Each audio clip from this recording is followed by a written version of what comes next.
Ain't no sunshine when she's gone. Screw it. This is what we're doing. Alright, start, I guess. Had the girl known what the events that would follow her suspension would lead to, she might have tried to never let things get that far. However, deep down, she should have known that they would be nothing short of a blessing. I already like this more than Fall Streak, because Fall Streak had no punctuation to speak of.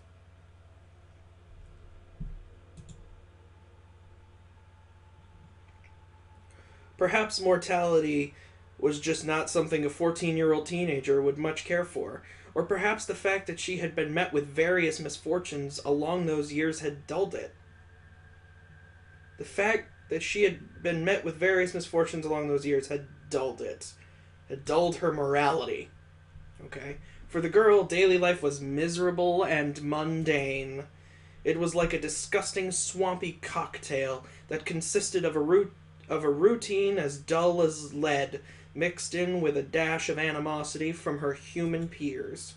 It had only been a matter of time before the girl's mind became clouded by a thick, dense fog.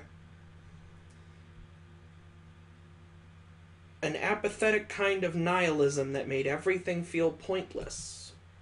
To a certain extent, that had always been a part of her, but ended up significantly thickening during the past 2 years.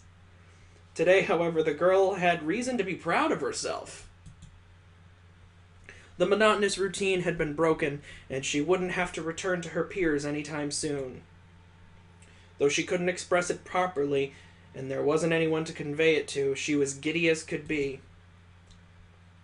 Ah, right. As the girl turned the key to her house and opened the front door, the familiar dim and cramped hallway greeted her. No one was home.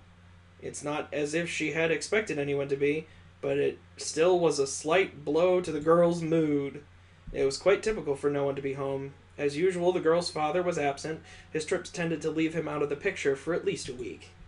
He was a truck driver that transported goods through various European nations. It wasn't something to brag about, but it was enough to support both of them. In the current situation, his absence could be considered a blessing. Oh, we got a couple of blessing situations here.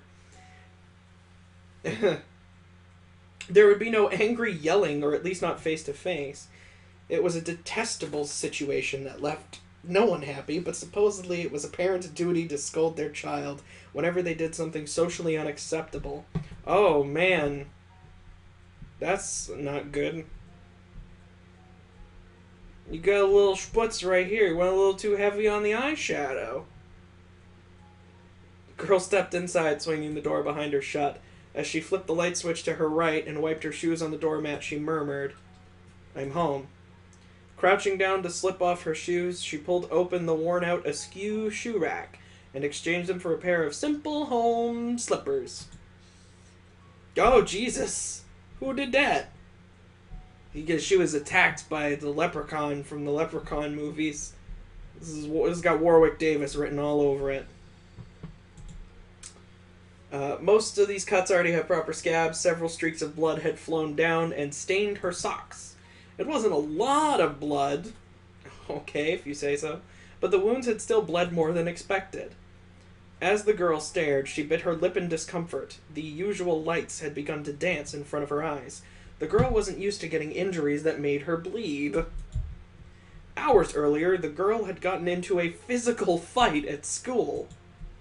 The brawl had, unsurprisingly, concluded with her getting knocked out into the bushes growing in the school's courtyard, which ended up having surprisingly sharp thorns.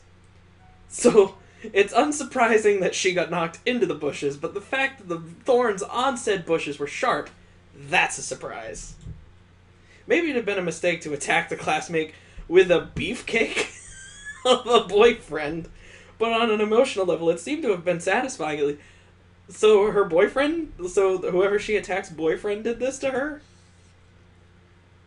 Of course, the rowdy chihuahua-like girl had acted like she was a pure, innocent victim, and thus she and her older serial repeater bodyguard had gotten off scot-free. Oh my. The girl lightly touched her bruised eye. Now and again it would visibly throb, gradually worsening the swelling. She sighed and carefully placed her backpack on the floor. It was sturdy despite being secondhand, so it luckily hadn't really gotten scratched up during her tumble into the bushes. Well, thank God, at least something didn't get scratched up. With a dismayed look, the girl blinked a few times, trying to get the stars to leave her vision. They danced endlessly, almost in a taunting manner.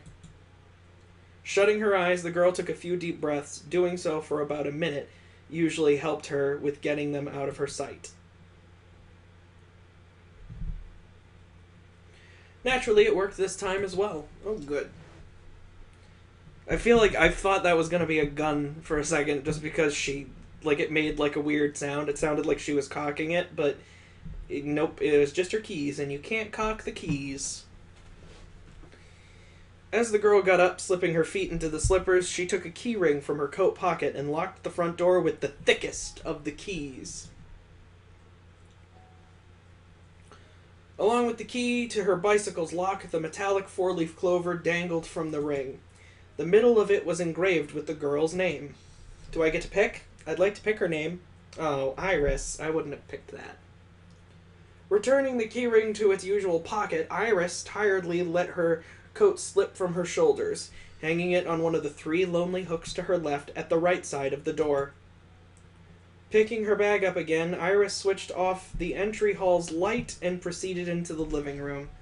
I'm glad we're getting all of this strict specificity. The living room had 3 functions. It was a kitchen, a dining room, and as the name implies, a living room. Not a family room, though. Screw those. Who needs them? Though now that her father was gone, she wouldn't be using the dining area. The dining table was more of a formality. Iris herself preferred to eat on the couch while watching television. I respect that. My apartment has a dining area and a living room, and I ignore both to eat on my bed, so that's fine. Also to watch television. There were 4 other rooms in the house, 2 small bedrooms, a bathroom, and a small utility closet with a washing machine, a dryer, and other cleaning tools. I really appreciate that I'm finally, consuming a form of media where the character's living situation is similar or worse than my own. Overall, the room was a little cramped, but the girl was at ease with that. She was used to small spaces. It was big open ones that instilled discomfort in her. The furniture was overall pretty dull. The house had come with it, as had all the homes which the girl and father had resided in throughout Iris's life. The only piece of furniture that hadn't come with the house was a small freezer, for her father always seemed worried about running out of food. It was stocked up with cheap frozen pizzas, cheap ice cream, and meat. Not cheap meat. Real meat. They never took any other furniture. As everything always was of mediocre quality and did its job as adequately as it possibly could without ever being too good. Years ago in another town, the girl had noticed how much more comfortable her friend's house was. It had been quite a shock, especially when the friend had insisted that it wasn't that great. This girl seemed surprised by very, very weird things, like, oh my god, my friend lives in a comfortable house? That's shocking. The bush is sharp. The bush has sharp stuff, thorns. Shocking. The fact I got pushed into them, though, still not surprised. Totally deserve it. Sometimes the girl pondered whether she and her father would have nice furniture if her mom had been alive. I'm really upset that one of my parents is gone. Our furniture sucks now. Mom knew how to get all the best deals at IKEA. Typically, the 2 of them would have left this place a year ago, but they remained stuck in this place. The 2 had rarely ever lingered anywhere for longer than a year, and unfortunately for Iris, they were currently stuck in this place. Like you said. Lost in thoughts, Iris absent-mindedly entered her own bedroom and dropped her backpack off her shoulder next to the dresser. Good, that's right there. It's important that we know that that's right there. The room was impersonal, save for the things on top of her dresser and the star-themed bedsheets which she had gotten for her birthday a few years ago. Wait a minute. She sees stars like, all the time, and she wants stars on her bedsheets? I thought, like, the whole star thing was, like, her, like, quirk, her weird thing that she's odd about. On top of the dresser, there were books, small gemstones, and a glass of water. That's, the glass of water is for when the aliens from Signs come in at the end. The books were mainly ones that Iris needed for school. However, there was a scrapbook and a library book about ghost sightings among them as well. This is a relatable character. I like Iris. Nothing intrigued the girl like a good scary story. Iris tried to be... this is a thing. It's skeptical. she tried to be septic about the described sightings. But after seeing some of the photos and reading some passages from the book, it was something that was easier said than done. She couldn't help but feel somewhat paranoid whenever a particularly scary passage or image randomly popped up in her mind. Iris really wanted to keep it, but the book would need to be returned to the library next week. Generally, the girl liked pretty and unusual things, and thus, over time, she had collected gems, namely a tiger's eye, a blue sunstone, and an amethyst.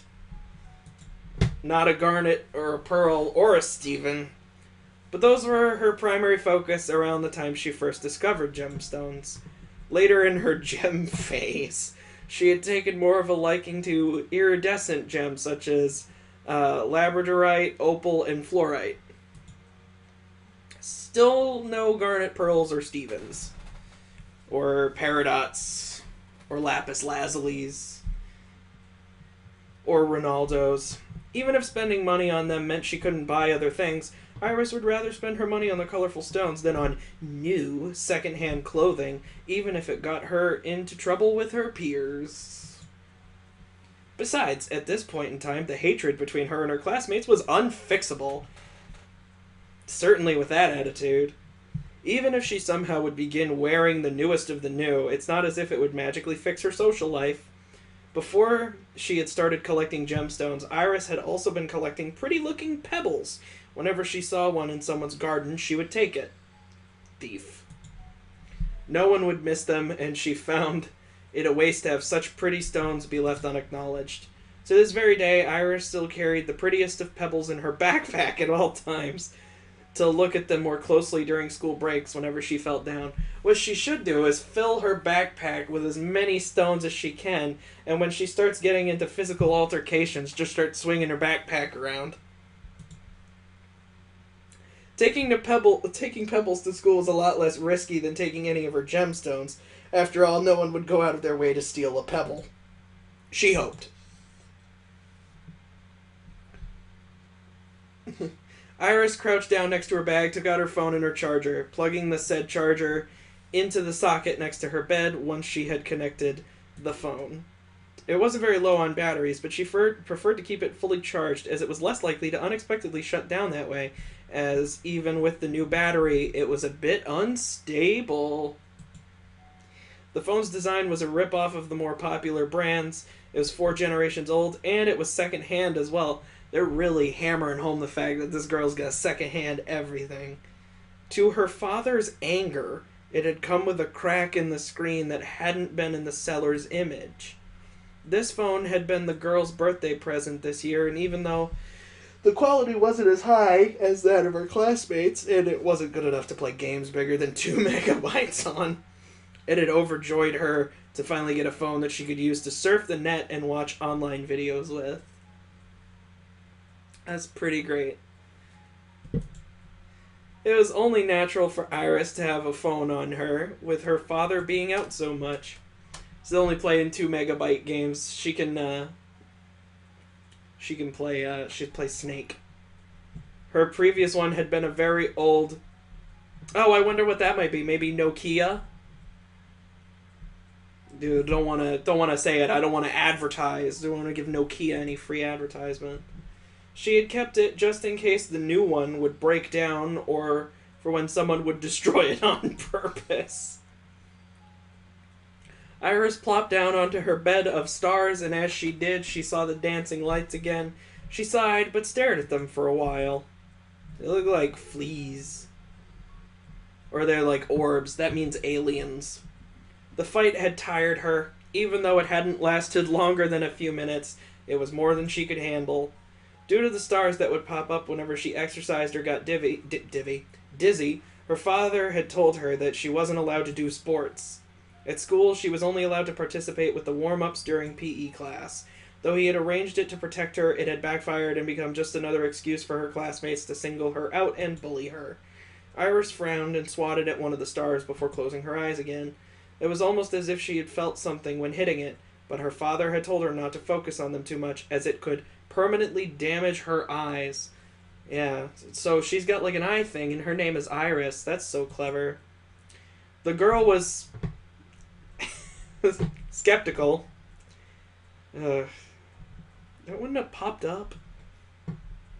To believe that actually was how it worked, but did as she was told anyway, just in case.